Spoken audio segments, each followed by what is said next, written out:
Hey guys, I've been seeing a lot of people on here posting their gun collections up on YouTube, and I figured I'd throw mine out into the mix for insurance reasons and entertainment. Before we get started though, a little disclaimer, all of the guns out here have already been safety checked. If you're watching this on YouTube and not the 5 o'clock news, that means I didn't blow my head off. So safety patrol out there can relax. Let's go ahead and get started. Over here is my musket. I don't really know if it has a make or model or anything. It was given to me by my grandfather. He swears that it works. I'm going to go ahead and take his word for it, though, because this thing is way too old to shoot. Up here is my Mosin Nagant M9130, 7.62 by 54. I got this back when Mosins were still $100, so I don't regret that. This is the Ruger American bolt action and .243 Winchester. The Century Arms C39 V2 AK-47 in 7.62 by 39. It's a fun gun. This is the Ruger 1022 with a 4x32 scope and 22 long rifle. I got the 10-round magazine in there, but I've got a 30-round magazine off in my closet somewhere. Coming over here to the quote-unquote scary guns.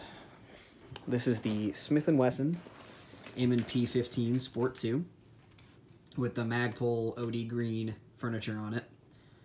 Nikon P223 scope and a P-series scope mount. That's in 5.56 NATO. Down here is my Anderson AM15 M16 build with a Barska 1x30 reflex sight and Diamondback backup iron sights, also in 5.56 NATO. Down here is my baby.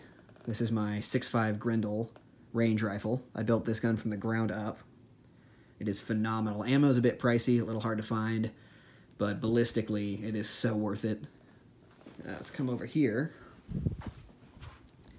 This is my Wyndham Weaponry WW15 in 5.56 NATO with the slide fire stock. That's an Anderson, the carry handle iron sight. Magpul foregrip. I'm not actually sure who makes this front rail here. It says a M451 on it. It's got a little soldier right there. I'm not sure if you can see that. Kneeling, holding his rifle. If anybody knows what that handguard is, go ahead and leave it in the comments. I'd appreciate that. Come on over here to shotguns. This is the Browning Lightning over-under superposed in 12 gauge. This was also from my grandfather. And he kept it in just immaculate condition. I really never shoot it just because I don't want to scuff it up. This gun is the first gun that I ever purchased. I bought it the day of my 18th birthday.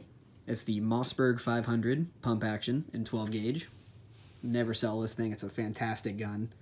Super reliable. And then down here is the Maverick 88 pump action 12 gauge.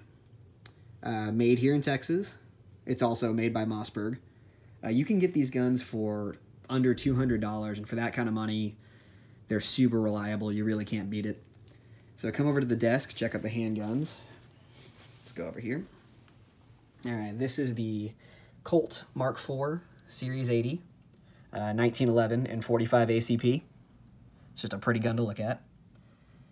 That is the Gen 3 Glock 23 and 40 Smith.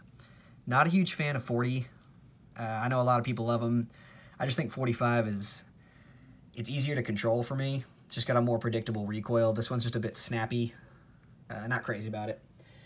Down here is probably my favorite pistol. This is my Sig Sauer P226 Legion in 9mm. If I can only have one gun to carry with me for the rest of my life, it'd probably be this one. It's just phenomenal. For the money, they're a bit pricey, but for the money, you really get your money's worth. Down here is the Sig Sauer P229 Legion. It's also 9mm. It's essentially exactly the same as this one, except the barrels and the slides are just a bit shorter. It's really the only difference. Up here is my Beretta 92FS with the Beretta walnut grips. This is in 9mm. Also love that gun. And next to it is another Beretta 92FS. This is the Inox. The only difference between these two guns is the grips, the finish, and the sights on this gun are white. On this one, they're red. It's the only real difference. It's also 9mm.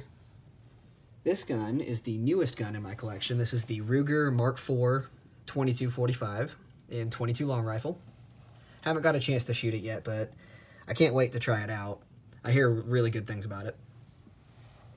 This is the first handgun that I ever got. This is the Smith & Wesson M&P 9mm. It's a gift from my parents many years ago, so never part with that gun. This is my carry gun, my Smith & Wesson M&P Shield in 9mm. It's a fantastic carry gun. Light, thin, dependable, accurate. It's a great gun to carry. Down to revolvers. This is the Ruger GP100, 357 Magnum. Another Ruger GP100, also in 357 Magnum. This is the Ruger Vaquero, or Vaquero, New Vaquero, Caro, I don't know. It's in 45 long Colt. It's a single action. I took off the plastic imitation ivory grips, replaced them with some Ruger Rosewood ones. I think they just look a little classier. And last but not least, this is the last gun my grandfather ever gave me before he passed away. It's a Ruger Single 6, single action in 22. Just a fun little gun to shoot. Anyway, guys, leave a comment, concerns, questions. I welcome whatever. Thanks for watching, guys.